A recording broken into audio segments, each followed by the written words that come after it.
because sometimes that's the best thing to do.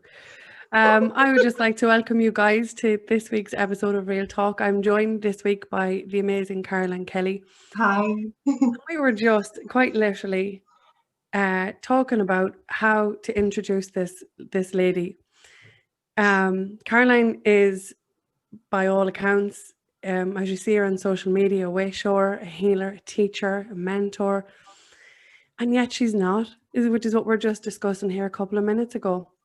And that's how much we're changing from moment to moment, day to day, week to week, because we had a beautiful conversation last week and we jumped on the call here ready to hit record. And this isn't the same lady I spoke to a week ago. She's just told me I'm not the same lady she spoke to a week ago. And we would love to just start by the conversation by talking to that topic. What is happening? Why are we changing as fast as we are, in your opinion? Well, it's the awareness is there of, I'm having huge unlockings lately of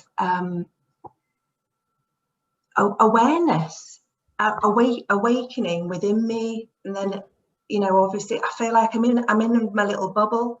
I'm in between worlds. I don't know what day it is, what time it is most of the time.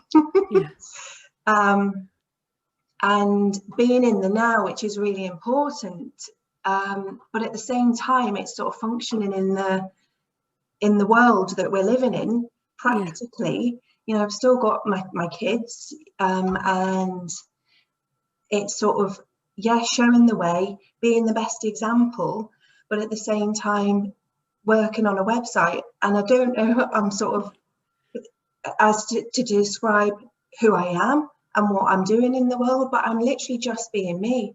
And I can do hypnotherapy, I can do healing and energy work and hold space with people, and people feel naturally calm and relaxed in my energy, which is what I feel. But how do you put that on a website to try and explain to somebody what you do?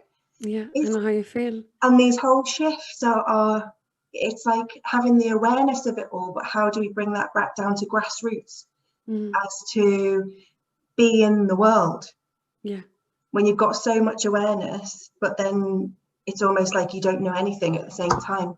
So what I'd love to ask you is I'm winging it. It's my mantra for life. I'm winging it, lads. Yeah. What does it feel like? What does it look like to be in between two worlds? How would you describe it? I can see, I feel, I'm an empath, and I'm an empath.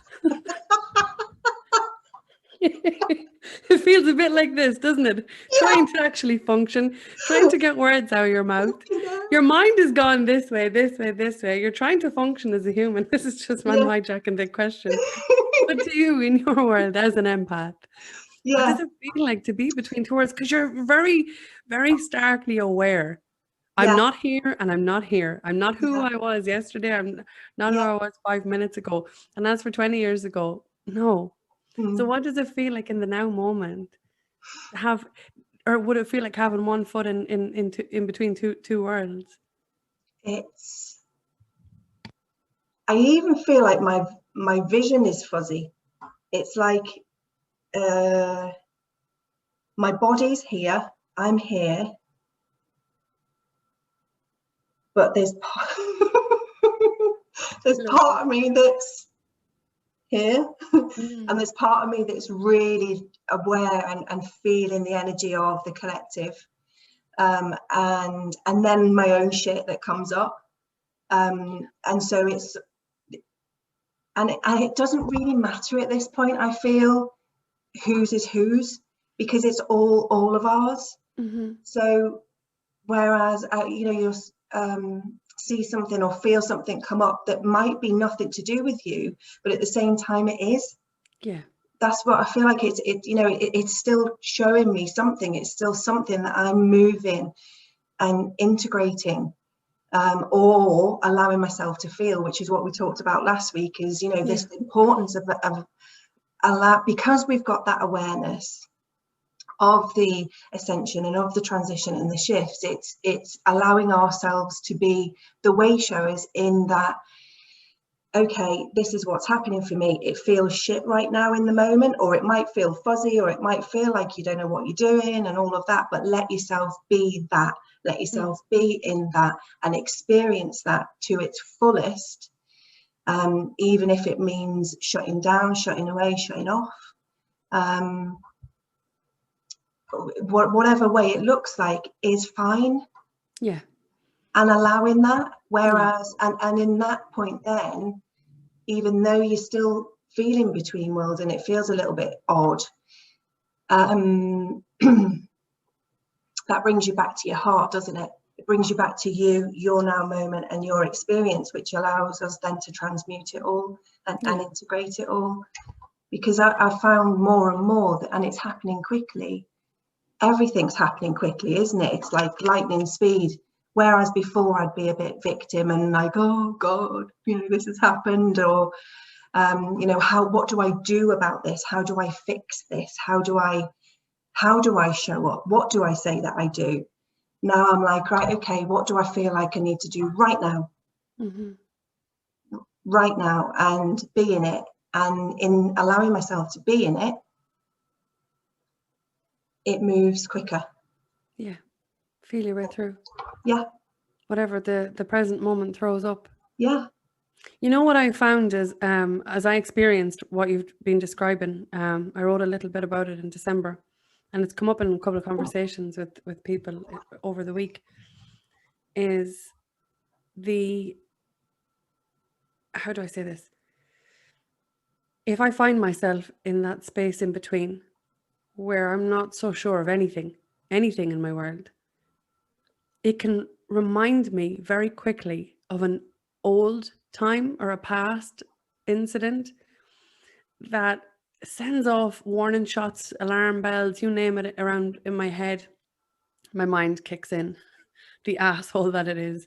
But it kicks in and it goes, oh my God, Melissa, you're going under again. Anxiety is going to kick your ass right now, or you're not going to be able to do anything for, you know, whatever it might look like. The mind kicks in. This is just my own experience. It kicks in. It tells me, oh, here we are again. Here we are again. And then it joins, it gets some team members who come on in behind it and then try to tell me how shit I am and how much of a failure I am in life and how unaccomplished I am, and brings up the laundry pile that's, you know, never ending in our home, or the fact that I need to get out and get food shopping, or whatever it might look like. Very, very basic, very everyday human things, right? And it kicks my ass if I can't catch it, acknowledge it, let it just work its way through me, out the far side, compassionately goes it. But it has the capacity to really kick my ass, which leads me back to what I was about to say to you a couple of minutes ago. With the different healing modalities that you have experienced, that you teach, that you share with people, do you ever find yourself even second guessing their how do you say, their role in your now moment when nothing makes sense? Or would you find that there are elements of them that you would default back to that would help aid or support or assist whatever it is that's going on with you? Yeah, I find that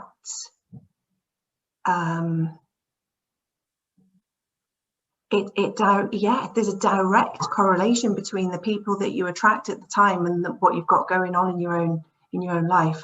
So either it does take you back to a time, personal experience takes me back to a time where I can draw on the experience of that, or it brings something, I recognize something in them as why they've come to me. Even in when we do Ho'oponopono and you know, EFT, the tapping and stuff, which is really good for grounding and everything, that it's quite often drawing on experiences or seeing them in a position of, oh my gosh, I've been you. I am Yeah. I am you. Yes. I wrote a post yesterday actually with a little poem about that, of the spark in me. The spark you see in me is you. Yeah.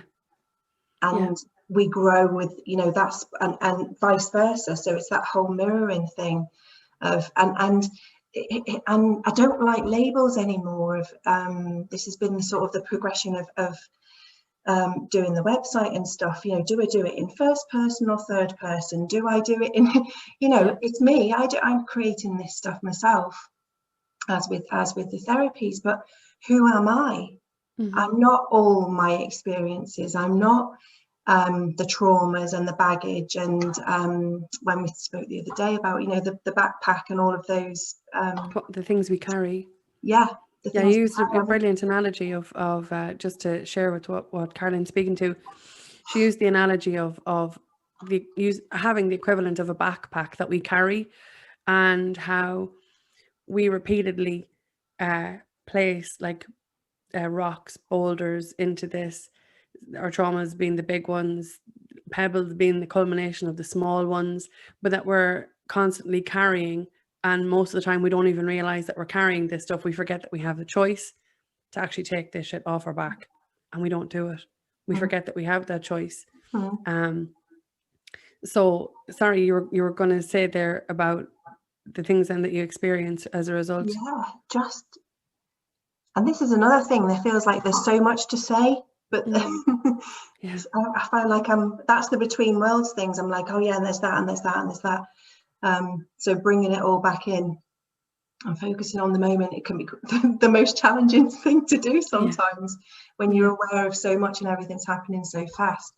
But yeah, definitely the people that I met with, and for the most part, that's at the moment, that's not one-on-one with, well, because of circumstances, it's not one-on-one in my home or whatever, so they're not directly in my energy or anything like that. But the awareness of the things that people are experiencing, I think that's probably where the those of us that are way showers and have been through all of those things, those traumas, it's coming. We're at a place now where, oh, okay, yeah, I know that, I know you, I feel you, because I've been there. And it might not be the exact same experience, but it's the exact same energy that they're in. And the collective energy at the moment is one of fear and panic and, you know, worthlessness. I'm not good enough, you know, worlds crumpling around them. That's really prevalent, isn't it? You know? Yeah. And so the way show, it's just being that voice of calm. I feel like that I didn't have quite often, of it's going to be okay. Yeah. You're going to be okay. There are things that you can do to help yourself through. The greatest gift you can give yourself is to allow yourself to feel it, but there's a resistance that's there. Yeah. You know, and with everything that's happening in our outer world right now, what's the truth? What's the truth? And it's guiding people back to their own truth. What's your truth? Beautiful. What do you feel? What's true for you? And when I meet with somebody or is in that energy, or I'm aware of people in that energy right now, it's what's my truth in that as well. When you're faced with someone, what's that? What's the spark I see in you? What's the fear? What's the trauma I'm recognizing in you? Because it's part of me. Yeah, an extension. Yeah. Yeah. Can I ask, what do you think is people's resistance to feeling? What stops people from going there the second the feels hit? Because we're very aware when it hits. But in the past, we've had many, many outlets to distract us from the feels. Whereas now, the programming. It's a lot, yeah. The world that we've been brought into is programmed, isn't it? We're programmed to be, think, do a certain way, and our caregivers whoever they were, didn't have the tools, you know. A lot of us have got these childhood traumas and stuff, but so did our parents, and so did theirs.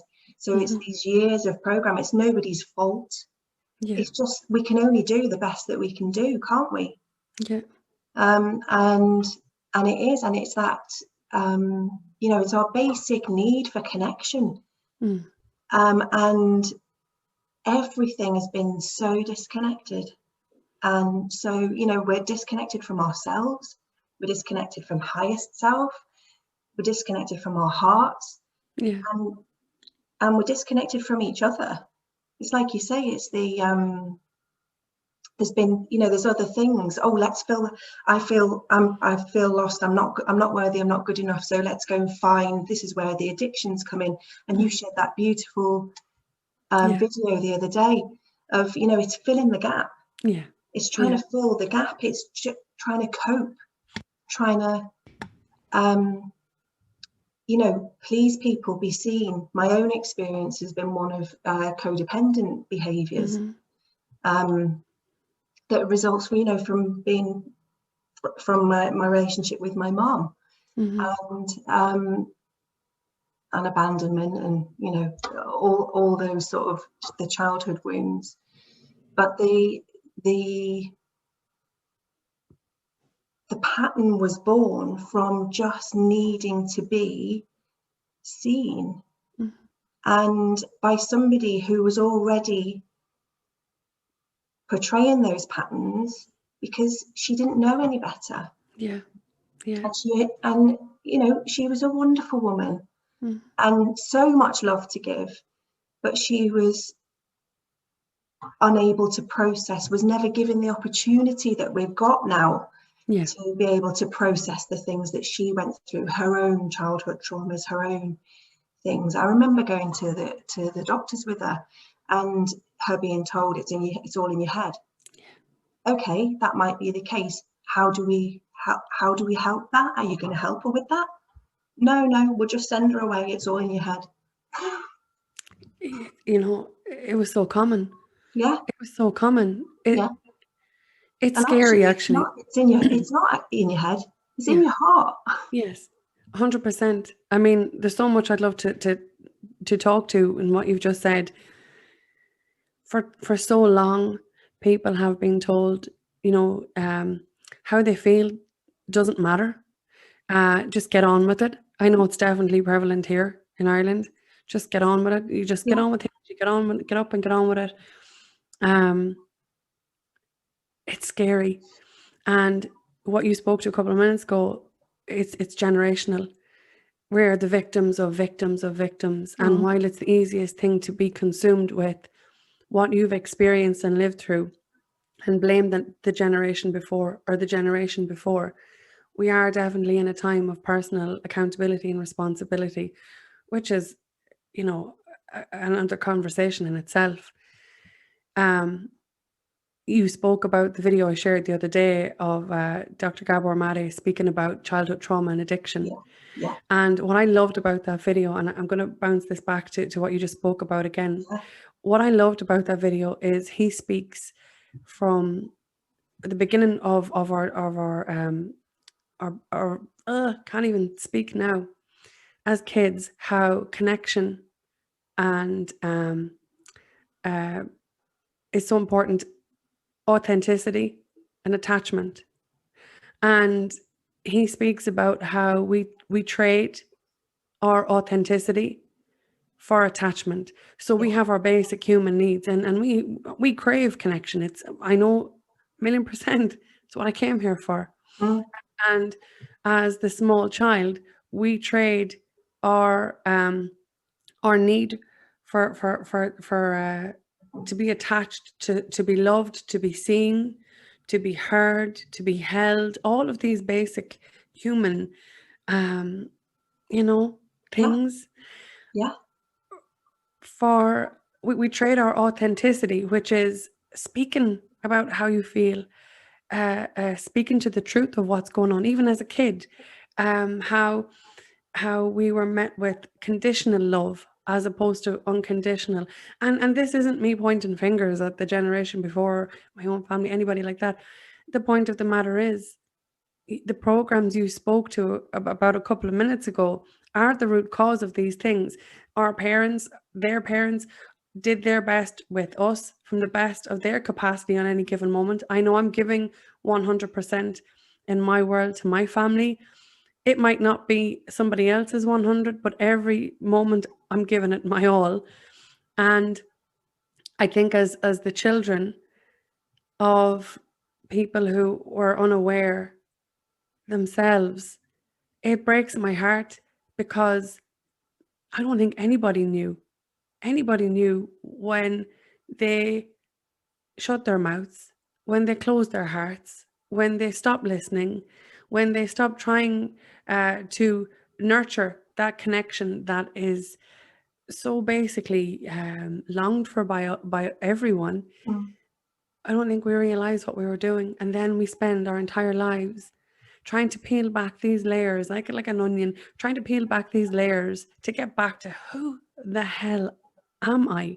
Who am I? Yeah. And I think that, you know, there's a certain amount of things that we've experienced that where we go, enough. I have enough of this shit. I don't blame you, but this ends now. And I think it's not an easy path to get to, because, like you said, in order to get there, we have to feel. So why would you want to feel all that shit? A friend of mine said that the other day, she messaged me, she said, I'm just bored of the shit now. Yeah. And there wasn't, you know, I was like, yeah, I feel you. You know, it can feel like that, can't it? You know, that you're just bored of it. But the thing about, just to talk to what you were saying about it, who are we at our core, that connection is, it's love. We just want to love and be loved. Yes, 100%. Moulin Rouge. The greatest gift you'll ever learn is just to love and be loved in return. Yeah. That's just sort of come to my mind, and it is.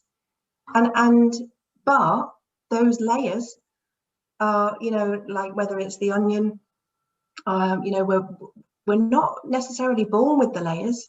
No. We pick up the layers, which is why I like the backpack analogy, because you know, those thoughts and programs are all rocks in our backpack until it becomes so heavy that we just can't move. Yeah. But that's not who we are. Yeah. We're not everything that's in the backpack. We're just carrying it because we've been told we've got to. Learned, yeah. But that thing, if we can stop and let ourselves feel in that moment, and you know, be in the depths of despair, or be in that, you know, even in the trauma of it, the feelings of the trauma, because might not necessarily be in the, it's like you said, some things come back from the past, and it's not necessarily the same experience, but it's bringing up feelings that feel exactly the same. But if you can let yourself be in that moment and say, this isn't me, this isn't who I am, take the backpack off, and the immediate relief by just going, this is not who I am. Yeah. Let myself feel it. Yeah. And you know, because quite often the thoughts, like you said a bit ago about the resistance, why don't we let ourselves feel? The thought of letting ourselves feel is worse than actually letting ourselves feel. And it's resistant, and it's because of that thing, like you said, of having to pick up and get on. Oh, we're not supposed to, so put it away, another rock in the backpack, another, you know, oh, I'll deal with it another time. I should be this and I should be that. I should be able to get on. People do this all the time. People, you know, people are much worse than me. People go through things worse than me. They're worse off. You know, and I suppose it's really good to come back to that place of gratitude for everything that we have got. But at the same time, when you're in that space, even that's really difficult. Yeah. Yeah. Because you end up feeling the feelings sort of override all of that.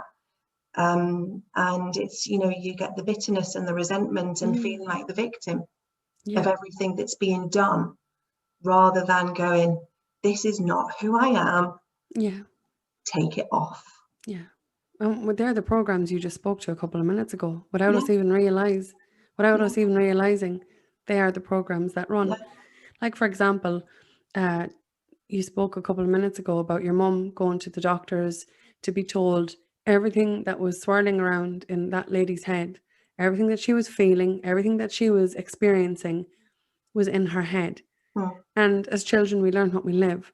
So you're, even in that one still moment, you're learning, hang on a minute, I think like this, I have all of these experiences and emotions going on, it must be only in my head.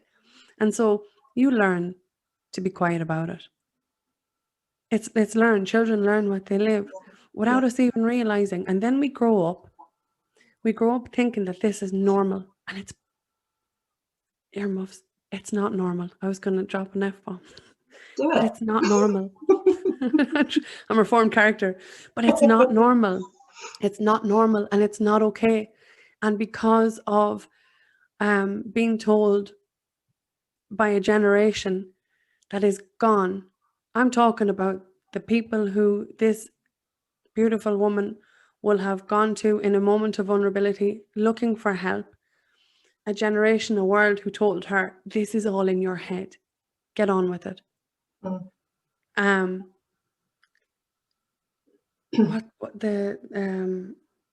There's this a quote I saw on Facebook and I loved it. Shit, I can't think of it for the life of me. It was something like, it was about peer pressure from dead people, like people who are gone. You know, advice. You know, that's not relevant anymore.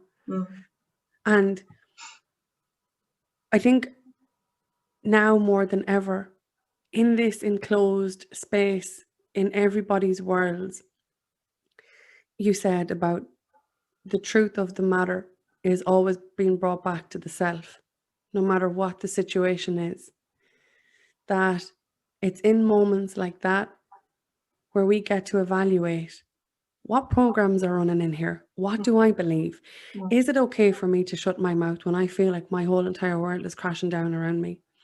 Is it appropriate for me to just get on with it when I can barely put my socks on? You know, is it okay for me to show up and have an awkward conversation on social media without the possibility of being ridiculed, taken the piss out of, judged? And the detriment that all of this has, because the thing is, this is just my perspective, the thing is, each and every person has this internal war going on with themselves, with all of the very same things as the next person. Hence, you acknowledge the mirrors at the beginning of the conversation. Yeah. That's where we're judging. I'm not judging you, I'm judging me. I'm not disrespecting you, I'm disrespecting me. And the thing is, nobody gets it because the programs are so ingrained, they're so deep-seated, so goddamn active within us that we don't even realize. And you have seen firsthand the results of the detriment of disregarding each and every one of those things in your own life with your mum, and how important it is to speak to that now. It's time. Like, it's time. It really is, for everybody. Yeah. And not from the victim point, but from the adult viewing the child. Yes. And holding the child and holding space for the child. Because I've not thought of that actually when you said about, you know, even for me, that memory for me is so clear of going with my mum. Now, that wasn't something that was directly done to me, but in that moment, her not being validated when she was reaching out for help, that she was saying she felt something within her, whether it was in her mind, whether it was physical, I don't know, I can't remember that. But I just remember her saying, oh yeah, it's all in my head. And there were several visits And, you know, she ended up being put on medications and things like that eventually. But then there was a deterioration in her mental and emotional health. But for me, you're absolutely right. Yeah, that was, you know, okay, it's not safe to reach out for help. It's not safe to say, I'm feeling this, because anything that I'm feeling is all in my head. Yeah. And I just got to put up with it and get on. And so those sort of patterns of codependency and all of that was just trying to make other people happy, trying to do what sort of comes naturally to me. I'm a doer, I'm a fixer, I'm a, you know, like as we would say now, a way shower. But the way in which I showed up as that from times like that as a child was layers of protection. Because if I can make you happy, if I can, that makes me feel happy. That makes me feel validated. That makes me feel important because you are happy. And in particular, my mum, that's where it stemmed from. Because, okay, the doctor said it's all in your head, so I've got to make sure that you're okay. I've got to be the best possible daughter, person in the world to make you feel better, to help you feel better, because I know that you're not. Yeah. And, you know, as an empath, even as a child, you know, you feel it. You feel that energy from your parents, you know, and her trauma and her pains. And, you know, she didn't have, you know, energy healing or you know, any of these modalities that are available to us now. And so, you know, the deterioration in her emotional and mental health was then, you know, projected almost layers. I took all that on. Yeah, absorbed. Yeah. And she didn't know what she was doing. Yeah. She was told to go away and get on with it. Yeah. It's heartbreaking, isn't it? Yeah. Yeah. And so it's no, like, this is what we're talking even about the programming. We're the result of the love of thousands, but we're also the programming of them. Yeah. And while your mum was the person experiencing the mental health issues, you absorb them. They filter into and through you. Yeah. Then you learn coping mechanisms in order to basically survive, to exist, because your needs as the kid aren't being met. Again, through absolutely zero fault of your mum, who was trying to learn how to cope with her own, no doubt, childhood stuff, her adult stuff, whatever life may have thrown, you know, her direction. And that's so many people. And you talked there about the carer, you know, the person who wanted to fix the others, to help the others, to heal the others. When what it is, it's a call out for yourself to reforge that connection within you. Yeah. And we can't even see it. Sometimes we're so close to it. Yeah. Is there... Speaking of which, I've lost you. Oh, okay. My picture's just gone completely off. I love this. Even in recordings, when you try to dodge technical glitches by recording conversations to you know, make sure that we get all this.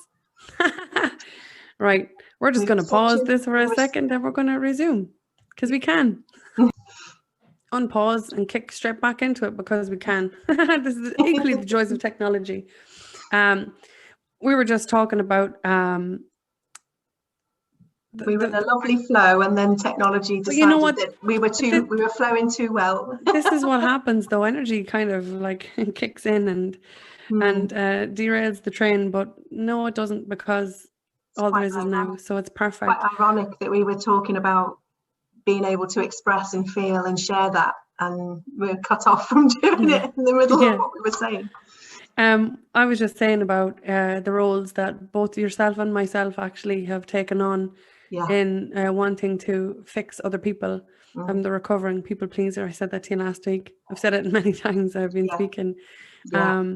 Because I was constantly looking outside of myself trying to fix me and didn't even realize it at the time. Yeah. And what I was just saying was, you know, the experiences that your mum would have gone through, the way you absorbed them, the wanting then to try and fix other people without realizing it was you that was in need of the reconnection. So many people experience that, and they're in it. They're in it right Yeah. now. Yeah. They're in it in the roles that they play in their families. The overgiver in the family, the overgiver in the relationship, the overgiver in the workplace. Not even realizing that it's codependency in motion and how to remedy it. They just know that something feels off, and then they don't trust it. Yeah. And codependency, when I was learning about this, I actually started learning about it because, well, there was a couple of sort of paths that have ended up veering me on sort of the healing journey, if you like. But the reason, so my mum passed away, and we can talk to that at some point if you like. Whatever you're comfortable with. Yeah. But actually, the codependency thing didn't come up until I was looking up how to support my husband, who's a compulsive gambler. Okay. And he, but I was still looking up how it come to that crux point of this is not right. You know, this is affecting everything and everyone in our lives, in our home. And but I looked up, and it's sort of it's not funny, but it almost is. It's the irony in it that is. I went looking online how to support him through this, and the advice that came back, or the you know, with the research that I went through, is the best way that you can do it. And I learned this when parenting my children, is separate the behavior from the person, because this is not who they are. So when we tell our kids, like the doctor said to my mum, it's all in your head. And when we say to our kids, that's naughty, you're naughty, you're this, you're that, that becomes the program and the layers. And the same thing of, sorry, I've lost my flow a little bit then, because there was several things going on. The joys of being between two worlds. Bloody hell, yeah. This is what it looks like. It is, yeah. The with the children separating the behaviour from the child. No, that's naughty behaviour, or that's show them the right way. And the thing with separating the addiction from the person, then brought it back to this. So, okay, so what do I do? The best thing that you can do is do you. Yes. And I was like, oh, okay, you need to take care of you. You need to work. And then, you know, this whole trail then of learning about codependency and what that was, and realizing that the programming and where I'd picked up the, you know, my responsibility in the relationship of the dynamic of why I had met with this person, like you were saying earlier about the client. You know, my client is me. My partner, my husband in this case, was reflecting me and mirroring me, and you know, and everything that I needed to recognize. But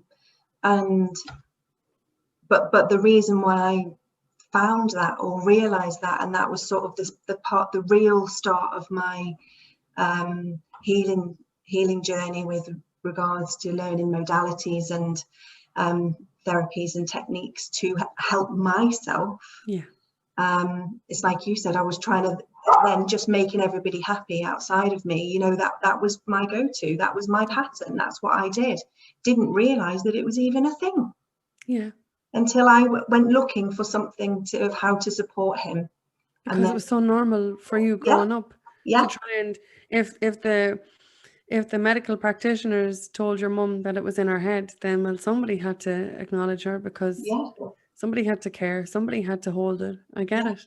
Yeah. So it's learned. It's learned Yeah. in childhood. Yeah. It's lived as you grow up, Mm. and it's experienced when we draw specific relationships into our world to live out. Mm.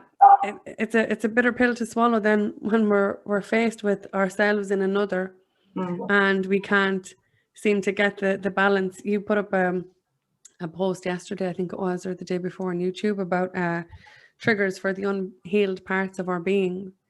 And there's nothing like being triggered by the people closest to us Mm. to hold the most Yeah. impeccable mirror of us up. Yeah. It's a nice kick up the arse, really. Yeah. But for me personally, I don't know about you, it shows me where I need to go, because I know I'm not going to change anyone, nor have I any interest at this stage in my life, let me tell you, in No. changing anybody or No. getting anybody to see through my It's eyes. Or exhausting. oh my It's God. exhausting. You don't realize how much you give of Yeah. yourself Yeah. in trying to do that. And the other thing as well, which I know that you work a lot with people with regards to owning your shit. There was a conversation that I had not so long ago of, you know, the realization of, oh, you're still trying to fix. And I was like, oh God, yeah. And started beating up on myself, like you said earlier, your thoughts creep in of, you should know better, you've done all of this work and you've healed all this, and you've, you know, the cycle and the patterns. And then it was like, no, own it. Yeah, okay, I went back there for a minute, but I'm not staying in it. It's not who I am, but I'll own it, because yeah, that's what I was trying to do. Yeah. But the awareness, once you bring the awareness to it and own it, allow yourself to feel it, of whatever it is, and stop that pattern of, you know, the destructive thought patterns of, oh yeah, well, you know, it's because of this and it's because of that, and because you're no good and you're not worthy, and you know, all of these, the pattern that we've become attached to in our mind, the protection. Own it. Which loops perfectly and beautifully back into what we spoke to at the very beginning of this conversation, which is, I do not know who I am from one day to the next. And that's why. Yeah. That's why. Because what happens, and you described it perfectly, when you're in that, when you're back in a situation with a person experiencing the old, it's the choice point, using your discernment, because you've witnessed the past, you've learned and lived it. You have a choice whether to keep repeating it or repair it by accessing the wisdom of what you've learned and applying it in that moment. Do I want to stay in this situation, stay in this conversation, stay in this room, stay in this building, stay in this world, whatever it might look like? Or do I want to turn back in? And I think now more than ever, that's the it's a great description of being between two worlds. It's choice point over and over and over again. And in the choice point, this is where I love it. It's like so multi-layered. It's within the choice point, having lived one world and knowing that that's not what you want, and having understood that you can access a whole other one if you choose, but taking the responsibility and accountability for where you're giving your energy to, what you're giving your thought processes to, because we're doing the work over and over, and we are everybody is. Nobody wants to stay feeling like shit. Nobody wants to be living on the hamster wheel, repeating the same shit day in, day out. They want change. People want better. Nobody wants suffering. But there's a fear in that too, because I found, especially recently, with that resistance, when they meet themselves with resistance, because there is almost an attachment to the old, and they're comfortable in their discomfort. Yeah, it's all they've known. But and it's scary to go outside the box. It's like I said earlier, the thought of allowing yourself to feel, because I remember feeling like that when mum died. It was like pick up and get on and do and go, and be and fix, making it all right for my kids and making it all right for my brother and making it all right for everybody else. Didn't allow myself even the grieving process. And it's the oh gosh, I've forgotten what I was going to come back to say now. What did you say? Oh shit. I was just, you were talking about the resistance of people and their fear of feeling the old because it's so charged. Yeah, because it's all that I knew. All you knew. And I knew my life was a shit show, and that I was like, I used to say that, oh my God, it's like being in my own soap opera sometimes. I was like really aware of the fact that it just seems so dramatic all of the time. And again, you know, it even about talking about the people that in my personal experience that I've spoken about, you know, that my mom, that's not who she is. That's not who she was. My husband, I said he's a compulsive gambler. That's not who he is. He's been a perfect mirror to me. I'm sorry if you can hear my dogs barking outside though. It's okay. It's all going on. Real life. What harm? In the real world. Yeah, that's what we're here for. But that's not who they are. That me in those experiencing that trauma and being uncomfortable in the discomfort because that's all I know, because stepping outside of the box, who am I outside of that? Who am I without all of the drama? You know, because then I've only got me. And that's the scariest, facing yourself, looking at your shadow, looking at those deep dark parts of you that somebody else might be reflecting, like you said about drawing those relationships to us. You know, looking at that is the scariest and most challenging thing to do. Because I mean, there again, you're faced back with your own fear of abandonment if you choose to speak your truth. You know, if I show up and drop a few truth bombs, who am I going to lose here? But because it's not safe. But what do you know, at the same time, we never look at the gain. You know? No. It's like a double-edged sword sometimes. And that's why I think point. That you said last week, we are the choice. We are the choice. We are it's all about us. It's all about me. It's all about you. In our experience. That's why I think you know, to talk about what you said at the very beginning of the conversation was so important, which was to deal with the programming. That's if anybody wants to know where do you start, that's where you begin. You start where you are. With what is consuming you now. And that's what I learned with EFT actually. That was a really good tool for me because it allowed me in the moment to acknowledge how I was feeling, acknowledge the programming, and express it and validate it for myself. And this is why I love teaching it to people, because it's all very well when we say, oh, it's all about go within and this, that, and the other. Sometimes you don't even know what that looks like or how to do that because we've not been taught. So I love doing the tapping and teaching people how to do it, because, and especially just for anybody really.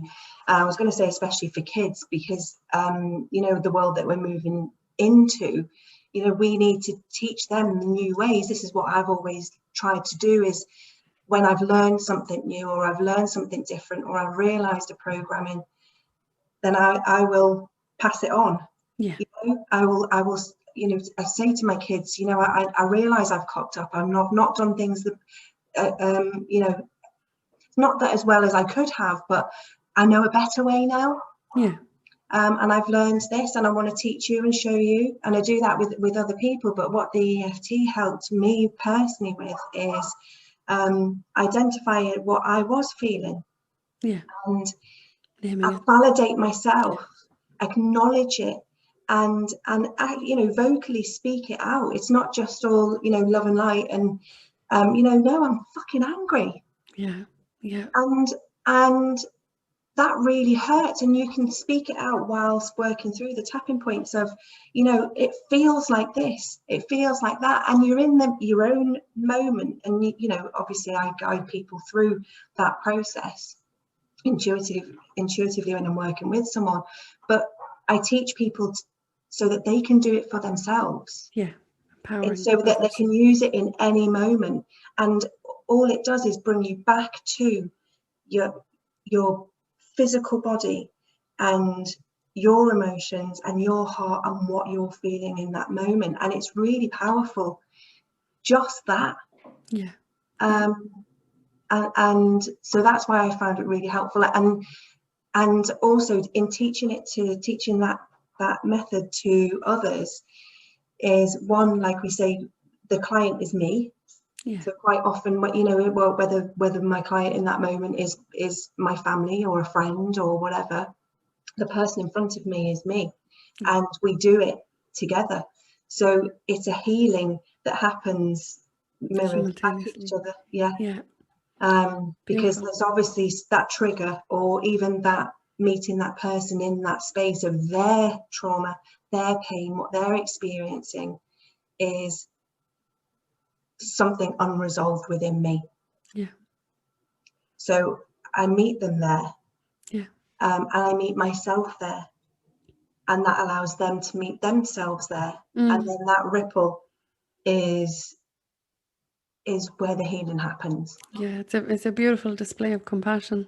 Yeah. For another and for the self. It's beautiful. Yeah. Can I just ask if anybody is interested in reaching out to you for any of these different healing modalities, where can they find you?